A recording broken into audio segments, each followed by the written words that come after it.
로마서 12장 2절의 말씀 우리 한 절을 다 같이 함께 읽겠습니다. 볼륨을 좀 더 올려주세요. 12장 2절 같이 읽겠습니다. 너희는 이 세대를 본받지 말고 오직 마음을 새롭게 함으로 변화를 받아 하나님의 선하시고 기뻐하시고 온전하신 뜻이 무엇인지 분별하도록 하라. 아멘. 하나님의 말씀입니다.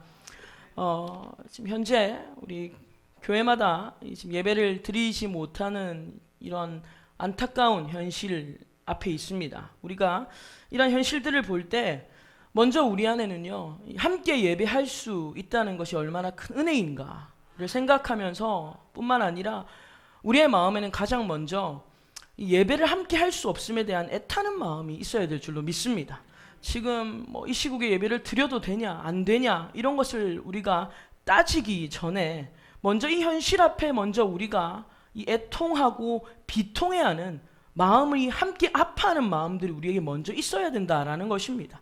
그리고 뿐만 아니라 여러분 우리가 이 기껏 바이러스 앞에서조차 아무것도 할 수 없는 여러분 그러한 인간의 나약함을 연약함을 절실히 깨달아야 될 줄로 믿습니다.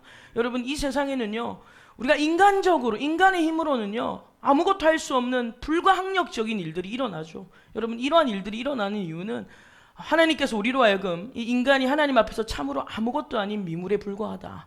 주님께서 이것을 우리에게 깨닫게 하고 하나님께 항복하기 위한 여러분 주님의 메시지인 줄로 믿습니다. 근데 여러분 사실 우리는 이러한 것에 대해서 다시 한 번 더 생각해 볼 수 있겠죠. 그렇지.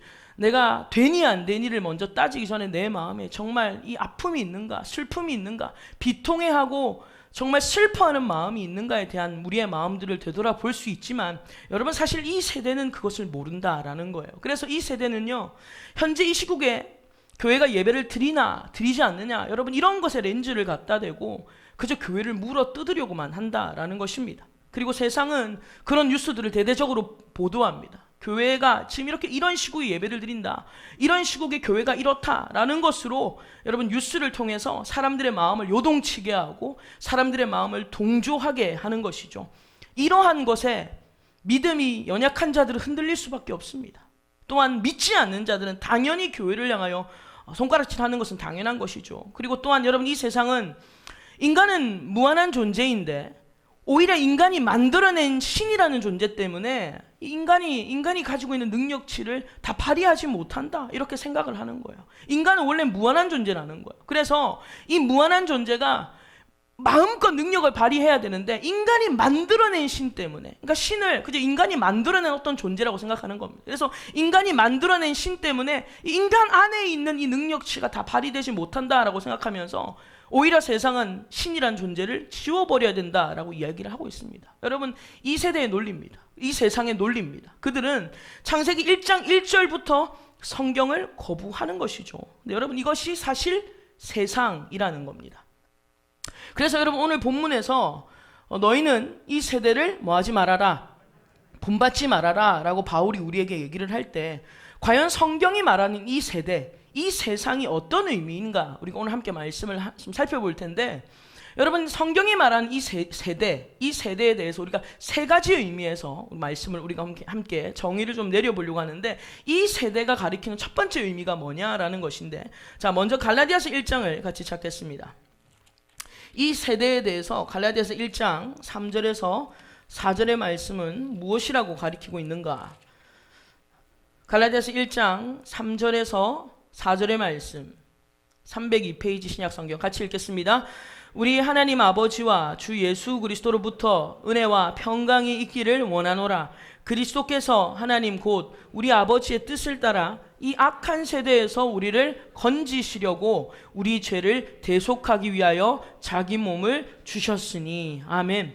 여러분 이 성경에서 이 세대를 뭐라고 말하고 있냐면 악한 세대다, 악한 세대라고 그렇게 표현을 하고 있습니다. 그리고 예수 그리스도께서 아버지의 뜻을 따라 우리를 이 악한 세대에서 건지셨다라는 거예요. 여러분 그래서 이 세대를 악한 세대라고 표현을 하고 있고 한 군데 더 찾겠습니다. 요한일서 2장입니다. 요한일서 2장 15절에서 16절의 말씀을 보겠습니다. 요한일서 2장 15절에서 16절 389페이지 신약성경 같이 읽겠습니다. 이 세상이나 세상에 있는 것들을 사랑하지 말라. 누구든지 세상을 사랑하면 아버지의 사랑이 그 안에 있지 아니하니 이는 세상에 있는 모든 것이 육신의 정욕과 안목의 정욕과 이생의 자랑이니 다 아버지께로부터 온 것이 아니요 세상으로부터 온 것이라. 아멘. 여러분 어쨌든 지금 이 세대가 무엇인가 할 때 갈라디아서 1장에서는 악한 세대라고 얘기를 하고 있고, 그리고 우리가 방금 읽었던 요한일서 2장에서는 이 세상이다 라고 그렇게 표현을 하고 있는데, 악한 세대다, 이 세대는 악한 세대요, 그리고 이 세상은 어떠한 세상이라고 결국 얘기를 하냐면 이 세상은, 이 세대는 하나님과 무관한, 그리고 하나님께 전혀 지배를 당하지 않는 나라를 가리키는 것입니다. 바울이 우리에게 이 세대를 본받지 말아야 됩니다 라고 얘기할 때 그 이 세대라는 것은요, 다시 말하면 하나님과는 전혀 무관한 나라고, 그리고 하나님으로부터는 지배함이나 통치함을 전혀 받지 않는 그러한 나라를 가리켜서 이 세대라고 먼저 얘기를 하는 겁니다. 그래서 여러분 이 세대, 이 세상에 속한 사람들은요, 지금 눈에 보이는 이 세상을 파라다이스로 만들려고 하는 거예요. 또한 여러분 이 세상은 절대 멸망하지 않는다라고 믿는 거예요. 여러분 그걸 어떻게 알 수 있습니까? 이 세상은 절대 멸망하지 않아라고 믿는 이유는 마치 우리가 이 세상에서 영원히 살 것처럼 생각하고 사는 거예요. 그래서 이 세상을 더 좋게 만들고 이 세상을 더 발전시키려고 하는 이유는 그들의 머릿속에, 그들의 마음속에는요, 이 세상은 멸망하지 않는다라는 그런 잠재의식이 그들 속에 있다라는 것입니다. 여러분 사실 이단의 함정이 여기에 있는 거예요. 이번에 생각지도 못한, 여러분 신천지의 정체가 속속히 드러나면서 그들의 교리라든지 아니면 포교 방법에 대해서 우리가 생각지도 않은 많은 지식을 갖게 돼서 불행 중 다행이라고 생각합니다. 생각지도 않은 지식을 많이 얻었어요. 여러분 그들은 입으로는 뭘 외칩니까? 하나님의 영원한 나라, 입으로는 천국, 그리고 영생, 이런 것들을 외칩니다. 그런 단어를 씁니다. 그런데 그들은 결국 이 하나님의 나라라는, 이 영생이라는, 천국이라는 것을 어디에 이루기를 원하냐면 이 땅에서, 결국은 유한하고 멸망할 이 땅에서 그 부귀영화를 누리기 위해서요, 그들은 눈에 보이는 교주를 세워놓고 눈에 보이는 사람을 의지하면서, 그리고 물질을 의지하면서 온갖 술수와 모함과 거짓된 포교 방법으로 사람들을 유혹하고 있다라는 거예요. 이게 무슨 말이겠어요? 그 종교 자체가 우리는 이 세대를 본받고 있습니다, 이걸 스스로가 증명해버린 거예요. 우리는 이 세대를 본받고 있습니다. 여러분 이 세대가 어떤 의미라고 했어요? 하나님과는 전혀 무관한, 하나님의 통치와 지배를 전혀 받지 않는 나라, 그것이 이 세대라는 거예요. 여러분 두 번째 의미에서, 이제는 이 나라라는 의미에서 조금 더 세부적인 의미로 우리가 들어갑니다. 이 세대가 가리키는 것이 무엇인가? 자, 에베소서 2장을 같이 찾겠습니다. 에베소서 2장 1절에서 3절의 말씀을 보면 311페이지 신약성경 311페이지입니다. 에베소서 2장 1절에서 3절 같이 읽겠습니다. 그는 허물과 죄로 죽었던 너희를 살리셨도다. 그때 너희는 그 가운데서 행하여 이 세상 풍조를 따르고 공중의 권세 잡은 자를 따랐으니 곧 지금 불순종의 아들들 가운데서 역사하는 영이라. 전에는 우리도 다 그 가운데서 우리 육체의 욕심을 따라 지내며 육체와 마음에 원하는 것을 하여 다른 이들과 같이 본질상 진노의 자녀이었더니. 아멘. 여러분 이 세대가 가리키는 것은 첫 번째는 하나님과 무관하고 하나님의 지배와 통치가 없는 나라라고 했고요. 두 번째 의미는 조금 더 좁혀서, 의미를 조금 더 좁혀 들어가서 결국 이 세대가 가리키는 것은 공중의 권세 잡은 자에 의해서 지배를 당하는 우리의 삶의 양식이나 사고 방식을 의미하는 겁니다. 첫 번째는 나라의 의미라면 두 번째는 조금 더 들어가서 공중의 권세 잡은 자가 여러분 통치하고 통제하고 다스리는 우리의 인생, 우리의 삶의 양식이라든지 아니면 사고 방식을 이 세대라고 표현을 하는 겁니다. 오늘 본문에서 이 세대를 본받지 말라고 할 때 그 이 세대라는 단어를요, 영어 성경에서 보면 the pattern of this world라고 되어 있어요. the pattern of this world. 그러니까 이게 무슨 말이냐면 이 세상에, 이 패턴이라는 것은 양식이나 우리의 삶의 양식이라든지 흐름이라든지 아니면 유행이나 이런 의미라는 거예요. 그래서 이 세대라는 것은 결국은 이 세대라는 것은 이 세상의 어떤 삶의 양식이나 그리고 흐름이나 아니면 유행이라는 그런 의미라고 우리가 이해를 할 수 있겠다라는 거예요. 그래서 이 세대라는 것은 이 세상에 속한 자들의 삶의 양식, 그 다음에 이 세상에 속한 자들의 사고방식, 이런 것들을 이 세대, 그러니까 바울은 이 세대를 뭐 하지 말아라, 본받지 말아라, 그런 의미에서 우리에게 조금 더 좁혀 들어가서 얘기를 하고 있는 것입니다. 왜냐하면 여러분, 이 세상에 속한 자들은요, 이 세상에 속한 자들은 아무래도 이 세상의 삶의 양식이나 이 사고방식이 있기 때문에 이들은 어디에 민감하냐면 유행이라든지 아니면 시대의 흐름에 굉장히 민감합니다. 그리고 그것에 통제받는 삶을 살게 된다라는 거예요. 여러분, 고린도후서 4장을 한번 찾아보세요. 고린도후서 4장 3절에서 4절의 말씀을 보겠습니다. 고린도후서 4장 3절에서 4절의 말씀, 289페이지 신약성경 같이 읽겠습니다. 만일 우리의 복음이 가리었으면 망하는 자들에게 가리어진 것이라. 그 중에 이 세상의 신이 믿지 아니하는 자들의 마음을 혼미하게 하여 그리스도의 영광의 복음의 강체가 비치지 못하게 함이니 그리스도는 하나님의 형상이니라. 아멘. 여러분, 이 세상에 속한 자들은 어떤 자들이냐면 4절이 뭐라고 얘기합니까? 이 세상의 신이 믿지 않는 자들의 마음을 뭐하게 만든다? 혼미하게 만들어서 그들로 하여금 복음을 받지 못하게, 복음을 거부하게 만듭니다. 복음을 거부하게 만들고 오히려 뭘 따라가게 만드냐면 복음을 따라가게 하지 않고 그들로 하여금 세상의 유행이나 세상의 흐름을 따라가게 만든다라는 거예요. 누가 그렇게 한다고요? 이 세상의 신이라는 거예요. 이 세상의 신이 믿지 않는 자들의 마음을 혼미하게 해서 세상의 흐름이나 어떤 세상의 유행을 따라가게 만든다라는 거예요. 그래서 이 세상에 속한 자들, 이 세대에 속한 자들은요, 뭘 좋아하냐면 대세를 좋아합니다. 지금의 대세가 무엇이다? 대세를 좋아하고, 그리고 대세에 휩쓸려가는 것을 굉장히 안전하게 느껴요. 편안하게 느낍니다. 반면에 마치 내가 지금 이 대세에 밀리는 것 같아, 내가 지금 이 시대의 흐름을 쫓아가지 못하는 것 같다라는 생각이 들면요, 오히려 마음이 불안해지고 초조해지는 거예요. 그래서 여러분, 젊은이들은 그렇지 않습니까? 아무래도 이 젊은이들은 이 대세나 이 세대에 휩쓸려가기가 쉬운 나이이기 때문에 지금 유행에 민감한 거예요. 유행에. 요즘 올해 뭐 컬러가, 어떤 컬러가 유행이라더라. 그러면 머리부터 발끝까지 그 컬러 칠하고 다녀야 되는 거예요. 옷도 그 컬러 옷을 입어야 되고, 왜냐면 이번에 뭐 무슨 무늬가, 무슨 패턴이 유행이라더라. 그러면 전부 다 그 옷을 입고 있는 거예요. 제가 미국에 있을 때는, 미국 거지로 살았거든요. 미국에서는 사람들이 무슨 옷을 입고 다니든지 별로 관심을 안 가집니다. 별로 관심이 없어요. 그래서 교회에서 수련회 때 티셔츠를 하나 주잖아요. 그러면 저는 그게 제 1년 유니폼인 거예요. 그냥 그거 입고 살았어요. 그런데 한국에 오니까 그런 옷 입고 다니니까 제가 너무 거지 같더라고요. 한국에는 올해가 뭐 유행이다 그러면 뭐 이렇게 시내에 나가면 전부 다 똑같은 옷을 입고 있고 전부 다 똑같은 머리를 하고 있고, 왜냐하면 거기에 뭔가 내가 발맞추지 않으면 내가 뒤처진 것 같은 그런 느낌을 받는다라는 거예요. 이게 이 세대에 속하고 이 세상에 속하면요, 그 안에 있는 게 오히려 안전하게 느껴지는 거예요. 아, 나 지금 대세를 잘 타고 있어. 나 지금 유행에 잘 따라가고 있어. 거기에 잘 발맞춰가고 있어. 뭔가 뒤처지면 불안하고 초조한 겁니다. 그래서 여러분, 매년마다 이 서울대학교 소비 트렌드 분석센터에서는요, 트렌드 코리아라는 책을 냅니다. 혹시 이 책을 읽으시는 분들이 있는지 모르겠는데 매년에 한 권씩 내요. 그래서 이 책은요, 이 한 해의 트렌드의 전망을 제시합니다. 한 해, 올해 트렌드는 이런 것으로 전망을 내요.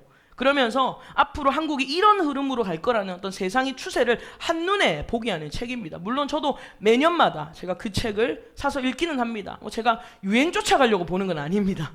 올해 유행이 뭐냐 이런 걸 쫓아가려고 보는 게 아니라 좀 세상을 보는 안목을 좀 가지기 위해서 제가 그 책을 좀 이렇게 도움을 얻으려고 보는데, 올해 역시 이 트렌드 코리아 2020이라는 책이 나왔는데요. 이 책을 보니까 올 2020년도를 전망하는 10가지 키워드를 또 그 책에서 제시하고 있으니까 매년마다 그 책에서는요 10가지 키워드를 내요.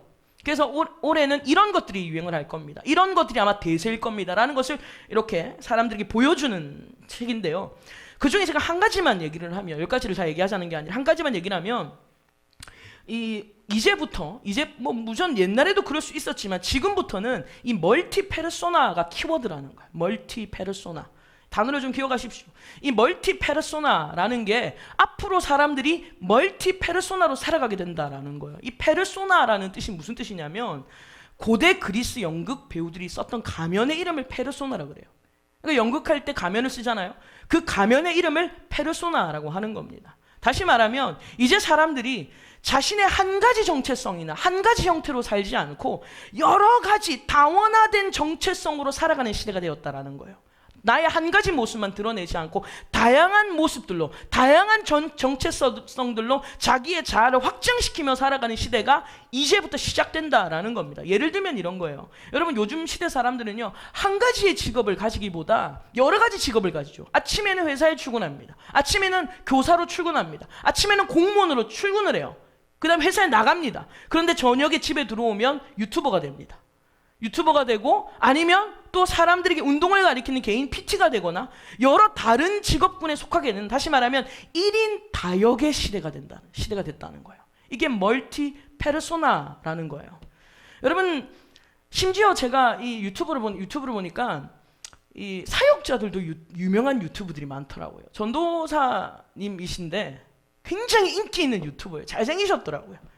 그래서 교회에서 막 사역하는 것도 찍어서 막 보여주고, 사람들이 막 그런 걸 되게 좋아하는 걸 보고 제가 깜짝 놀랐던 기억이 있습니다.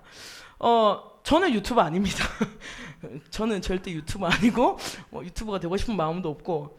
근데 여러분, 어쨌든 이제 사람들이 어떤 자기 정체성의 폭을 연출과 편집 능력에 따라서 더 커지게 할 수 있다는 거예요. 더 확장시킬 수 있다는 거예요. 그러니까 여러분, 요즘 연예인들도 그렇지 않습니까? 예전에는 가수면 뭐만 해요?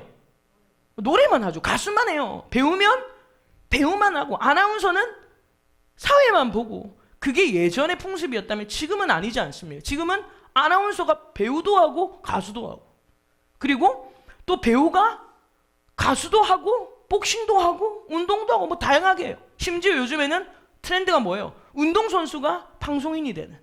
여러분, 이런 다양한 정체성을 키워내는 시대가 멀티 페르소나, 이 시대가 되어져 가고 있다는 거예요. 그런데 이게 문제가 있더라는 거예요. 이렇게 사람들이 자아가 확장되어지고 정체성이 다분화되어져 가면서 문제점이 일어나기 시작하는데, 그 자아 확장의 문제가 뭐냐면, 이 책에서도 이걸 지적을 하는데 뭐라고 말하냐면, 현대인들이 자신의 이러한 다원화된 정체성으로 인해서 뭐가 일어나냐면 자아 불일치가 일어난다는 거예요. 그게 무슨 말이냐면 자아 분열 현상이 일어나는 거예요.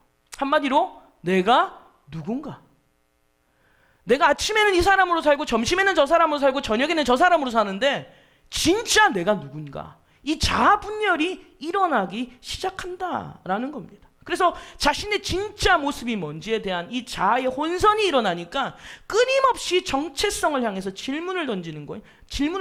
내가 누구지? 나의 진짜 모습이 뭐지? 하면서 이런 자아 분열이 일어나니까 결국은 어디에 이르게 되냐면 이런 존재론적인 외로움에 치닫게 된다는 거예요. 물론 이거는 이 책이 얘기하고는 있지 않습니다. 책은 뭐라고 말하냐면 자기 자신이 누구인지를 끊임없이 물어야 된다, 이거에 대한 고민이 생겼다, 이렇게만 끝내요. 그런데 가만히 생각해보면 저는 그래요.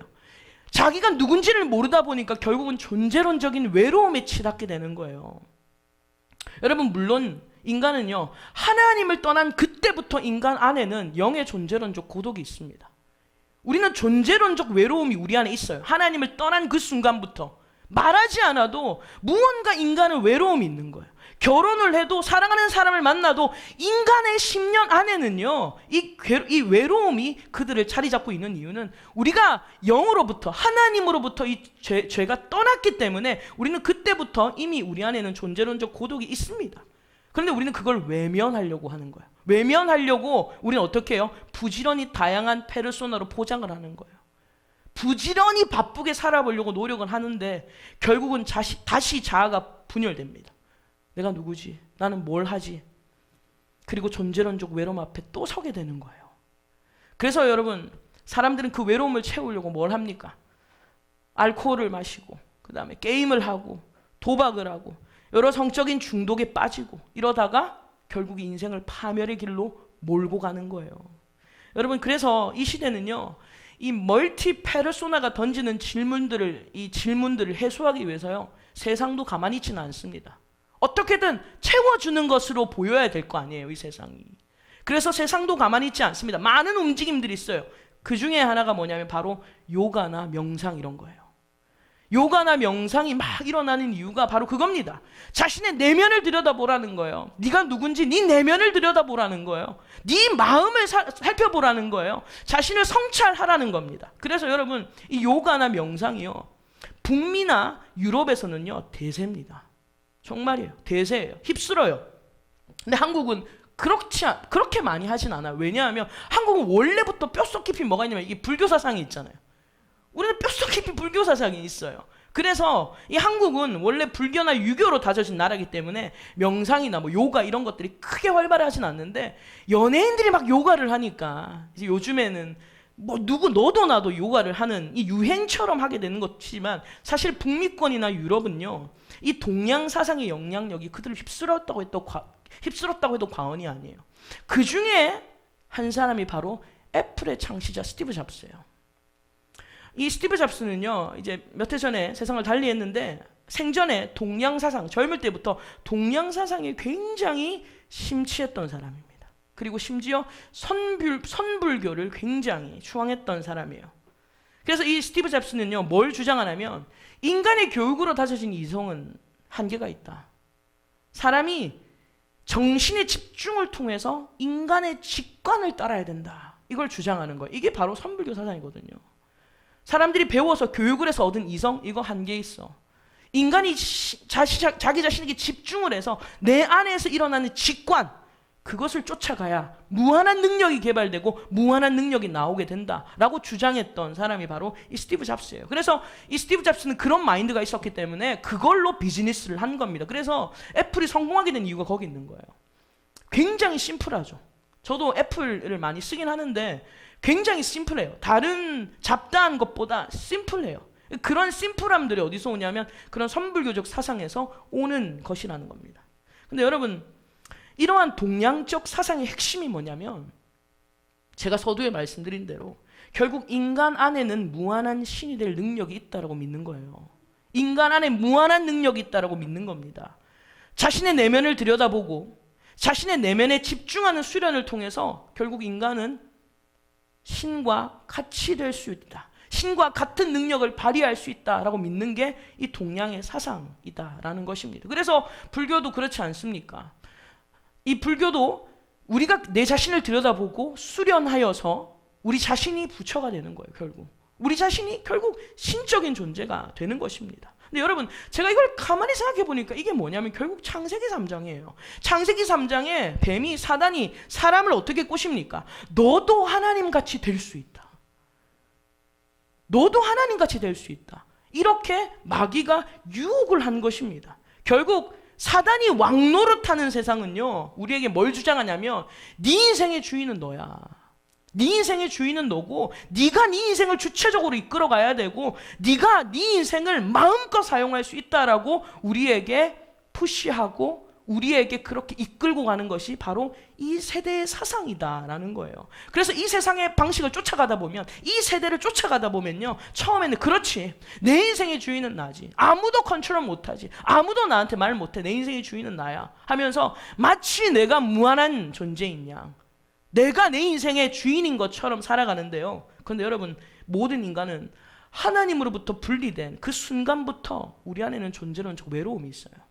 그 존재론적 외로움을 벗어나지 못하게 됩니다. 그래서 인간은 그 공허함을 온갖 것으로 채우는 거예요. 어떤 사람은 중독에 빠지기도 하고, 어떤 사람은 이념이나 사상에 빠지기도 하고, 다양한 형태로 세상 사람들은 그 공허함들을 채우려고 한다라는 거예요. 결국 뭐예요?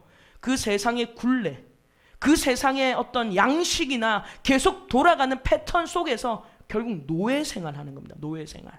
그게 이 세상, 이 세대라고 말하는 거예요. 그래서 여러분, 첫 번째 이 세대가 뭐냐면 바로 하나님과 무관한 나라라는 거예요. 하나님의 통치함이 없는 나라. 두 번째는 우리에게 그러한 이 세상의 공중권세 잡은 자가 우리를 통치하고 우리를 통제하는 우리의 삶의 양식이나 우리의 사고방식, 그런 것들이 바로 이 세대다라고 얘기를 하는 거죠. 마지막으로 세 번째로, 이 세대는 조금 더 좁혀진 의미에서 여러분 우리가 말씀을 찾겠습니다. 로마서 8장입니다. 로마서 8장 3절에서 12절의 말씀을 같이 읽겠습니다. 로마서 8장 3절에서 12절 249페이지입니다. 같이 3절부터 12절까지 같이 읽겠습니다. 율법이 육신으로 말미암아 연약하여 할 수 없는 그것을 하나님은 하시나니 곧 죄로 말미암아 자기 아들을 죄 있는 육신의 모양으로 보내어 육신의 죄를 정하사 육신을 따르지 않고 그 영을 따라 행하는 우리에게 율법의 요구가 이루어지게 하려 하심이니라. 육신을 따르는 자는 육신의 일을, 영을 따르는 자는 영의 일을 생각하나니 육신의 생각은 사망이요 영의 생각은 생명과 평안이니라. 육신의 생각은 하나님과 원수가 되나니 이는 하나님의 법에 굴복하지 아니할 뿐 아니라 할 수도 없음이라. 육신에 있는 자들은 하나님을 기쁘시게 할 수 없느니라. 만일 너희 속에 하나님의 영이 거하시면 너희가 육신에 있지 아니하고 영에 있나니 누구든지 그리스도의 영이 없으면 그리스도의 사람이 아니라. 또 그리스도께서 너희 안에 계시면 몸은 죄로 말미암아 죽은 것이나 영은 의로 말미암아 살아있는 것이니라. 예수를 죽은 자 가운데서 살리신 이의 영이 너희 가운데 거하시면 그리스도 예수를 죽은 자 가운데서 살리신 이가 너희 안에 거하시는 그의 영으로 말미암아 너희 죽을 몸도 살리시리라. 그러므로 형제들아 우리가 빚진 자로 돼 육신에게 져서 육신대로 살 것이 아니니라. 아멘. 여러분, 이 말씀을 통해서 이 세대가 가리키고 있는 것은 결국 한마디로 말하면 육신을 따르는 자라는 거예요. 육신을 따르는 자. 그래서 여러분, 이 세대의 의미를 이해를 하시겠습니까? 첫 번째는 하나님이 무관한, 하나님이 전혀 통치하지 않는 나라, 조금 더 좁혀져서 그 나라에 속한 자들의 삶의 양식이나 사고방식이 또 이 세대라면 더 좁혀져서 결국은 육신을 따라 사는 사람, 육신을 따라 사는 자, 그 사람 자체가 이 세대다라는 것이죠. 여러분, 이 세대는 우리로 하여금 뭘 따르게 하냐면 육체를 따르게 합니다. 육체를 따르게 하는 거예요. 그래서 이 육체를 따르는 자, 육신을 따르는 자는요, 한마디로 말해서 어떤 삶이냐면 결국은 성령을 따르는 자들의 삶과는 반대, 완전히 반대되는, 대비되는 삶을 말하는 겁니다. 그래서 여러분, 갈라디아서 5장을 한번 찾아보세요. 갈라디아서 5장. 자, 갈라디아서 5장 16절에서 17절을 보겠습니다. 갈라디아서 5장 16절에서 17절 308페이지 같이 읽겠습니다. 내가 이르노니 너희는 성령을 따라 행하라. 그리하면 육체의 욕심을 이루지 아니하리라. 육체의 소욕은 성령을 거스르고 성령은 육체를 거스르나니 이 둘이 서로 대적함으로 너희가 원하는 것을 하지 못하게 하려 함이니라. 아멘. 여러분, 이 육체의 소욕, 육체를 따르는 사람은 결국 성령을 따라 사는 삶과는 정반대되는 삶이라는 거예요. 서로는 서로를 거스르고 서로는 서로를 대적하는 삶이다 라고 분명히 말을 하고 있는 거예요. 근데 여러분, 우리가 예수 믿지만 그러나 우리는 물리적으로는 우리가 어디 안에 있어요? 육신 안에 있어요. 우리가 물리적으로는 육체를 입고 살지만 그러나 그리스도인들은요, 육체를 입고는 살지만 육신적인 사람은 아니라는 거예요. 육신적인 사람은. 왜 그런가 하면 로마서 8장, 우리가 아까 읽었던 로마서 8장에 보면요, 다시 로마서 8장으로 돌아가셔서 8절에 보면 육신에 있는 자들은 하나님을 기쁘시게 할 수 없다라고 했어요. 육신에 있는 자도 하나님을 기쁘시게 할 수 없고, 뿐만 아니라 9절에 보면 누구든지 그리스도의 영이 없으면 그리스도의 사람이 아니라, 그 말은 거꾸로 말하면 이거예요. 그리스도의 사람은 그 속에 뭐가 있는 사람이다? 그리스도의 영이 있는 사람이다 라고 얘기를 하는 겁니다.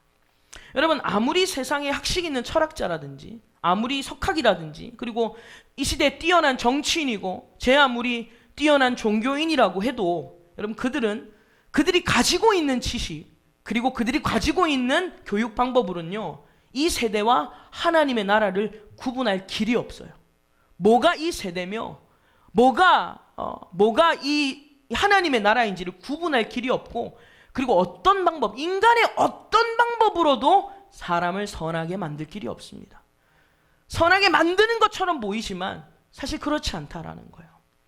여러분, 세상은 인간을 계몽시키려고, 그리고 좀 더 나은 인류로 도약시키려고 정치, 경제, 교육, 예술, 종교계에서는요, 각자 자기들만의 방법을 만들어냅니다. 그리고 이 시대를 한번 개혁해보고자 전쟁도 일으켜봅니다. 법률도 바꿔봅니다. 교육 방법도 바꿔봅니다. 더욱 다양한 예술이라든지 여러 문화를 발전시켜 나가는데, 여러분, 그 어떤 것으로도 인간은 계몽되지 않는다는 것을 우리는 현실을 통해서 보고 있는 거예요. 교육이 바뀐다고 인간이 바뀌냐? 아니더라는 거예요. 법률을 바꾼다고 해서 인간이 바뀌는가? 그렇지 않더라는 거예요. 전쟁을 일으켜봐도 그렇고 더 좋은 문화로 사람들을 먹이고 입혀봐도 바뀌지 않는다라는 거예요. 여러분, 사실 오늘 이 시대를 과학만능주의라고 합니다. 물질만능주의를 넘어서서요, 과학만능주의가 됐어요. 그리고 수십만 가지의 교육 방법이 얼마나 많이 우후죽순 쏟아져 나오는지 모릅니다. 그런데 좋다 이거예요. 과학만능주의가 된 것도 좋고 많은 좋은 교육 방법이 나온 것도 좋아요. 그런데 그로 인해서 인간의 난제도 더 많아졌다는 거예요. 인간의 힘으로는 풀 수 없는 문제들이 더 많아졌다는 겁니다. 예를 들면 여러분, 우리가 이 과학의 발전을 통해서 세상이 얼마나 편리해졌어요. 그렇지 않습니까? 여러분, 가만히 앉아서 손가락 하나만 까딱해서 지구 반대편에 있는 코로나 환자 숫자를 알 수 있어요. 지금 가만히 앉아서 지금 저기 멀리 있는 지역의 환자 수를 알 수 있습니다. 그런 편리하고 너무나도 편안한 세상을 우리가 살게 됐는데, 이제는 문제가 뭐냐면 이제는 역으로 공격을 당하는 거예요. 이제는 그 과학에 우리가 지배를 당하게 생겼어요. 다시 말하면 인공지능에 잠식될 우리의 미래를 걱정해야 될 시대가 됐습니다. 에이트라는 책이 있습니다. 한번 읽어보시기를 제가 강추하는 책인데, 이 에이트라는 책은요, 이제 인간이 인공지능에 대체되는 시대가 돼버리는 거예요, 이제 앞으로. 그래서 이 리서치에 따르면요, 한국이 10년 후에 우리의 직업군이 로봇으로 대체될 확률이 제일 많은 나라랍니다, 우리나라가. 이 에이트라는 책에서 그 저자가 얘기를 하고 있어요. 지금은 여러분, 우리가 가서 기계 돌리고 그래도 아직까지는 우리가 가서 일하죠? 10년 지나보세요. 이제 로봇이, 인공지능이 여러분들의 직업을 빼앗아가는 거예요. 20년 지나보십시오. 우리의 50% 직업이 사라져요. 그러한 시대를 우리가 살고 있어요. 그래서 이제는 노동의 종말이라고 얘기를 합니다. 그런 책도 있어요. 노동의 종말이다. 우리 이제 뭐 먹고 살아야 되냐. 그래서 그 에이트라는 책에서는요, 이 인간이 인공지능에 대체되지 않는 사람으로 길러내야 된다라는 거예요. 다음 세대를, 우리 아이들을 인공지능이 할 수 없는 일들을 하는 사람들로 길러내야 된다라는 것을 그 책이 굉장히 강하게 얘기를 하고 있습니다. 여러분, 과학은 발전해서 우리는 편해졌는데 이제는 그 인공지능에 우리가 잠식되는 시대가 되었다라는 거예요. 그리고 여러분, 교육이 발전을 했습니다. 얼마나 많은 발전을 했습니까? 그런데 이 교육의 발전을 통해서 인간의 문명이 퇴치되는 것처럼 보여요. 아, 이제 인간이 문명의 시대를 벗었다, 그렇게 보이는데 오히려 이제는 그 방법들로 인해서 이 특화된 범죄 방법이 더 많아지는 거죠. 우리의 범죄 방법이 오히려 더 많아지는 겁니다. 그로 인해서 골머리를 앓는 시대가 되었다라는 겁니다. 여러분, 아무리 육신에 속한 자들이 발전을 해도 인간의 힘으로는 인간의 한계와 난제를 벗어날 길이 없다라는 거예요. 아무리 인간이 발전을 해도. 그래서 바울이 뭐라고 말합니까? 이 세대를 본받지 마라. 이 세대를 본받지 마라. 이 세대가 어떤 세대예요? 하나님과 무관한, 하나님의 통치가 없는 나라요. 그리고 그 안에서 자기들끼리 살아보겠다고 발버둥치는 삶의 양식들과 사고방식, 그리고 그것이 좋다고 쫓아가는 우리 자신, 이게 다 결국은 이 세대다. 근데 바울은 이 세대를 본받지 말아라. 하나님의 은혜로 구원받은 너희는, 그게 로마서 11장까지 얘기하는 거잖아요. 하나님의 은혜로 아무런 대가 없이 구원받았으면 너희 다시 이 세대 본받지 말라는 거야. 예수 그리스도로 말미암아 거기서 건전해 줬으면 이제 그거 본받지 말아라, 우리에게 선포를 하는 겁니다. 여러분, 과연 이 세대를 본받지 말라는 게 어떤 의미인가? 우리에게 남겨진 과제예요. 남겨진 숙제인데, 여러분, 사실 이 말을 너무 문자 그대로, 글자 그대로 받아들여서 극단적으로 실천하는 자들도 있어요. 그 중에 아미시라는 자들이 있습니다. 아미시. 이 아미시라는 자들은요, 기독교계에서 제세례파라고 하는 계통에서 분파된 자들이에요. 아미시라고 합니다. 여러분, 지금 이들이 어디에 살고 있냐면, 현재는 미국의 펜실베니아라는 곳에서 이주해서 유럽에 있다가 펜실베니아라는 곳에 이주해서 삶을 꾸려나가고 있는데, 저도 예전에 미국에 있을 때 펜실베니아에 뮤지컬을 보러 갔다가 그 근처에 마침 아미시 마을이 있어서 제가 거기를 방문한 적이 있었는데, 여러분, 이 아미시라는 자들은요, 현대 문명을 전혀 받아들이지 않는 자들이에요. 그래서 이들은 현대 문명을 전혀 받아들이지 않습니다. 그래서 지금도 이들은 이 세대를 본받지 말라는 말을 문자적으로 받아들이는 거예요, 그냥. 그래서 그들이 아미시라는 이 분파가 생겨난 17세기, 18세기 그때의 문화를 고수하고 사는 거예요. 그래서 이들은 전기도 안 씁니다. 전기 안 쓰니까 당연히 텔레비전 안 보죠. 텔레비전도 안 보고, 그리고 이들은 뭐 어디 교회가 좀 멀리 떨어졌으면 자동차를 타고 가야 될 거 아니에요. 그런데 고무가 달린 바퀴를 사용하면 안 돼요. 그래서 이들은 나무가 달린 마차를 아직 타고 다녀요. 나무 마차를 타고 다닙니다. 아직까지 그렇게 삽니다. 그리고 검정색으로 된, 제 아미시 아닙니다 저는. 검은색 계열의 옷을 입고, 그리고 그때 그 17세기 18세기의 삶을 지금도 고수하고 있어요. 그러니까 여러분, 이들은 이 세대를 본받지 말라는 말을 그냥 문자 그대로 받아들이는 거죠. 그냥 문자, 글자 그대로 받아들여져서 그냥 극단적이고 굉장히 강압적인 형태로 말씀을 생각하는 거예요. 여러분, 이것 또한 극단주의의 형태죠. 그리고 거기에 반대 방향에 서 있는 자들이 어떤 자들입니까? 도덕 폐기론자들이에요. 무율법주의인 거예요. 이것도 극단주의인 겁니다. 한마디로 말해서 이들은 아미시랑 완전히 반대예요. 야, 예수님이 율법을 이루셨으니 이제 율법 지킬 필요 없다는 거예요. 그런데 여러분, 이 무율법주의자들은요, 도덕 폐기론자들은 겉으로는 굉장히 젠틀합니다. 겉으로는 굉장히 스마트해 보여요. 겉으로는 굉장히 지식층처럼 보입니다. 겉으로는 굉장히 이성적이고 굉장히 매력적으로 보여요. 그런데 실상을, 그 삶을 들여다보면 무율법주의를 믿기 때문에 삶이 엉망인 거예요. 삶이 얼마나 경거망동하고 타락되어 있는지, 썩을 대로 썩은 추한 죄의 노예의 모습이다라는 것이죠. 여러분, 우리는 이 양극단 둘 다 경계해야 됩니다. 너무 강압적이거나 너무 엄격적어도 안 되고, 반대로 너무 방종하거나 너무 방관해서도 안 된다. 둘 다 잘못된 것이다. 그래서 이 세대를 본받지 말라고 할 때는요, 저와 여러분들 분명한 것은, 우리의 신앙은요, 균형을 잡아야 돼요. 균형을. 그런데 솔직히 말해서 제일 힘든 게 뭐예요? 균형 잡는 거예요. 그래서 신앙생활이 힘든 게 그겁니다. 차라리 어디 치우쳐버리면 쉬워요. 누가 앞에서 강압적이게 확 이끌어줘 버리면 차라리 따라가기만 하면 되니까. 그래서 사람들이 이단에 잘 빠지는 겁니다. 치우치면 쉽거든요. 그런데 신앙은 치우치는 게 아니에요. 치우쳐서도 안 됩니다. 하나님의 말씀 위에 서는 것은 어디까지냐? 세상과 말씀에서 균형을 잡는 것, 그것이 신앙이라는 것을 우리가 기억해야 돼요. 그래서 여러분, 우리가 마지막으로 우리의 신앙이 균형을 잡기 위해서 어떻게 해야 되는가라는 거예요. 우리가 정말 밸런스 있는 신앙을 가지기 위해서 물론 앞으로 로마서 12장이 계속해서 우리가 어떻게 신앙의 균형을 잡아야 되는가에 대해서 얘기를 하겠지만, 오늘은 가장 근본적인 것만 한 가지 얘기하겠습니다. 가장 중요한 게 뭐냐 이 말이에요. 여러분, 요한 1서 2장을 찾겠습니다. 요한 1서 2장.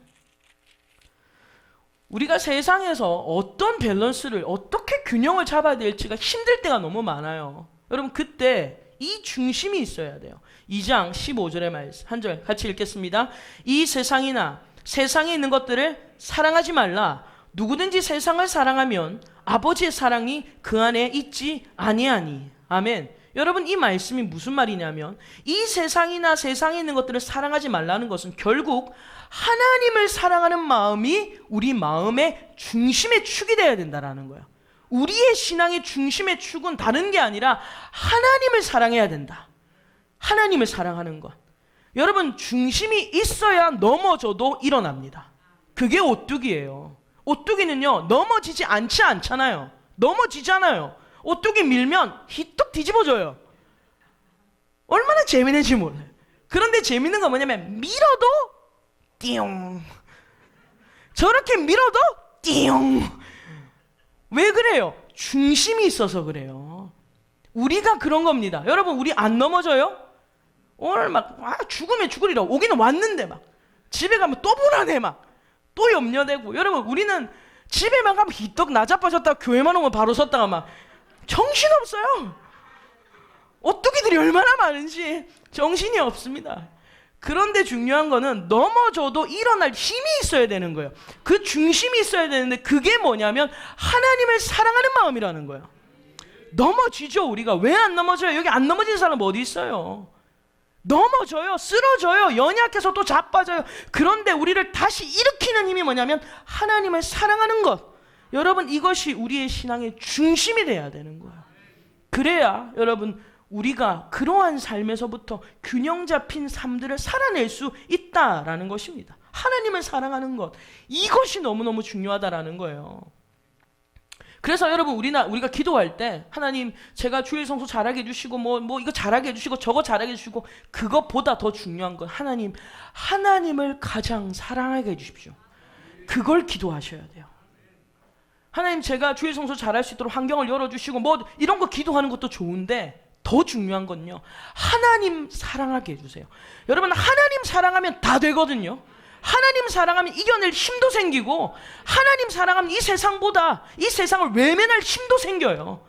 그런데 하나님을 사랑하는 것보다 세상을 사랑하는 게 더 크니까 자빠질 때 그냥 거기 함몰돼 버리는 거예요.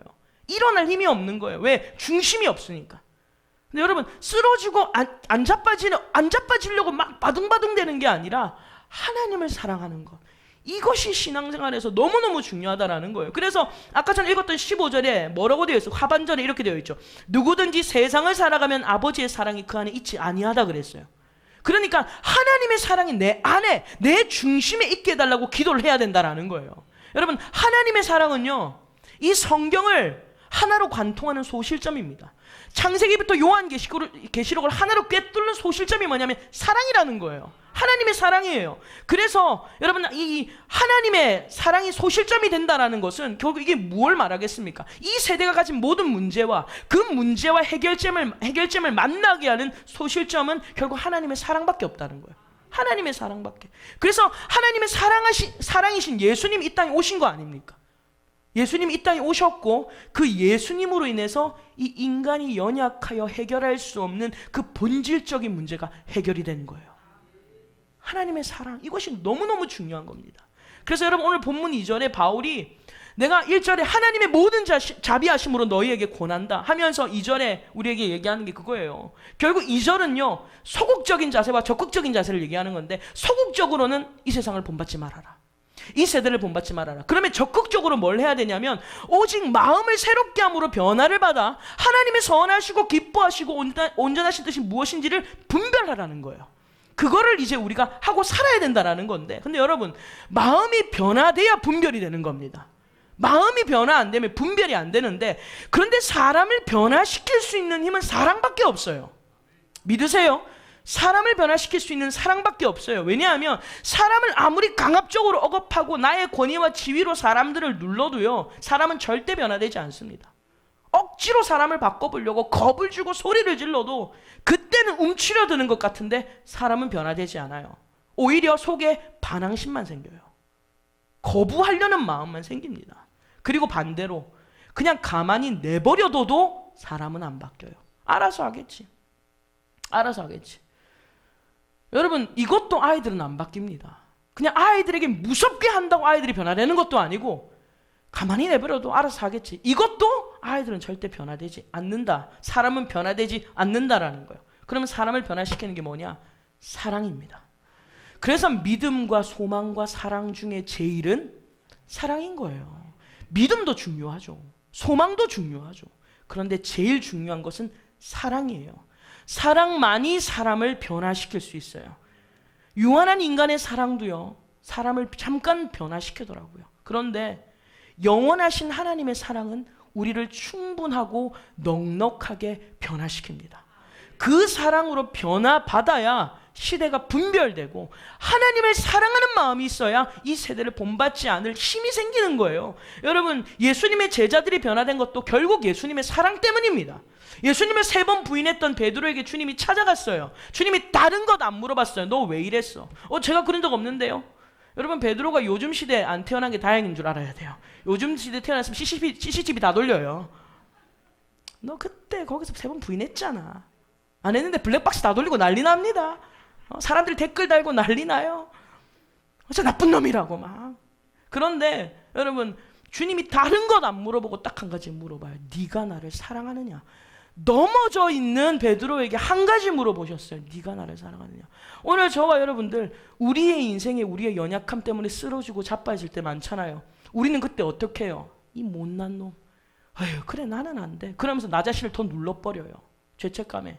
근데 여러분, 우리의 죄보다 하나님의 사랑이 더 크세요. 주님이 물으세요.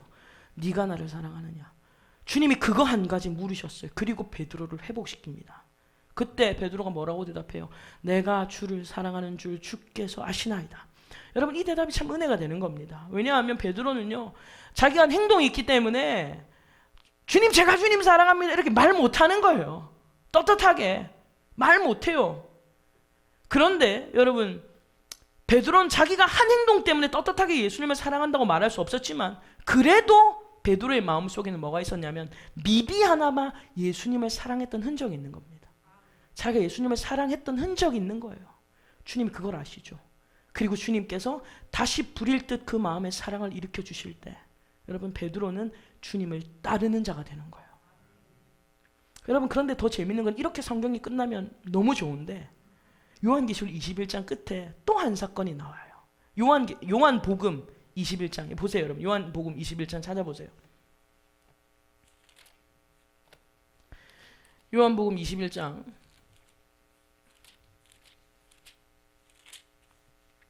20절에서 21절입니다. 요한복음 21장 20절에서 21절. 185페이지 같이 읽겠습니다.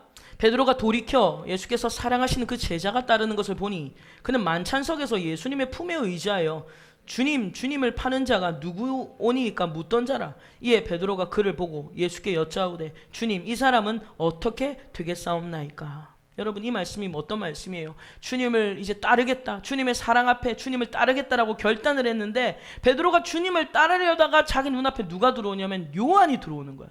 요한이 눈앞에 보이는 거예요. 그러면서 그 요한을 바라보면서 예수님께 주님, 얘는 어떻게 됩니까? 얘는 어떻게 됩니까? 물어요. 이게 무슨 의미예요? 여러분, 베드로는요, 여전히 주님을 따르겠다고 했지만 마음이 흔들리는 겁니다. 어디서 흔들려요? 한때 자기와 라이벌이었던 요한에게 흔들리는 거예요. 주님, 쟤는 어떻게 됩니까? 그 사람과 요한과 자신을 또 비교하는 겁니다.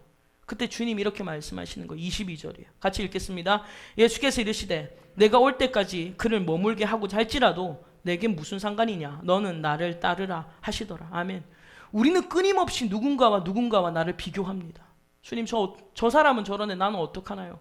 저 사람은 저런데 나는 어떡하나요? 주님은 끊임없이, 우리는 누군가와 끊임없이 비교를 합니다. 또 넘어져요.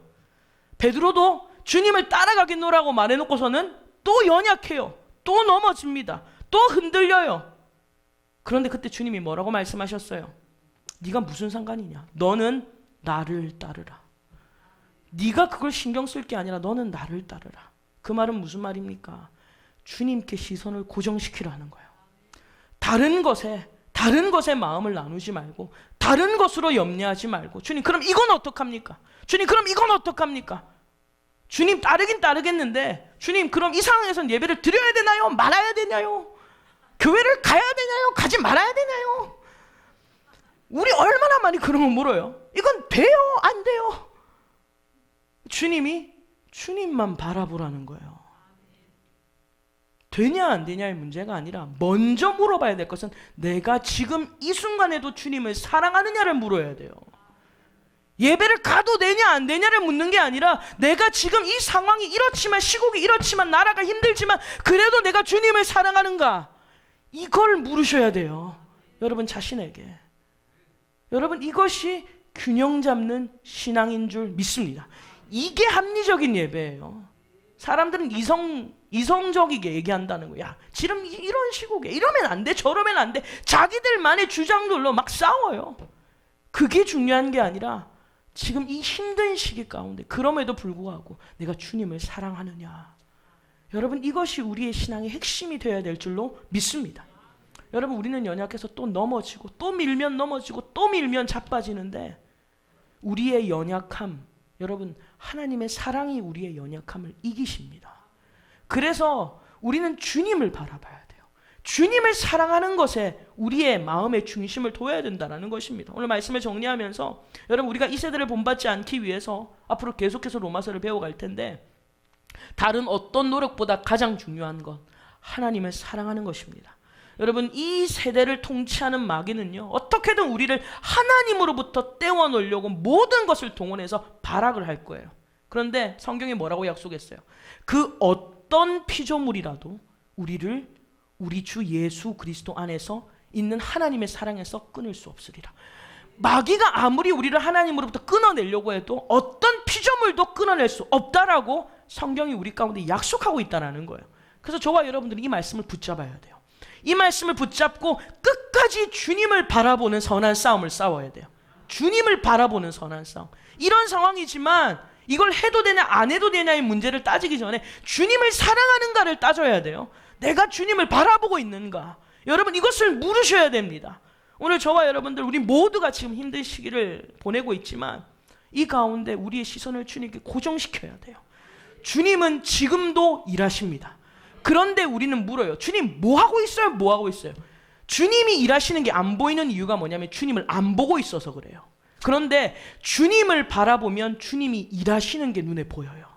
그래서 저와 여러분들 우리의 모든 시선을 주님께 고정시켜서 내 마음에 불안의 요동이 올 때마다 내가 주님을 사랑하는가, 이 마음 중심으로 다시 일어나기를 주님의 이름으로 축원합니다. 우리 주님께 영광의 박수 올려드리겠습니다. 할렐루야.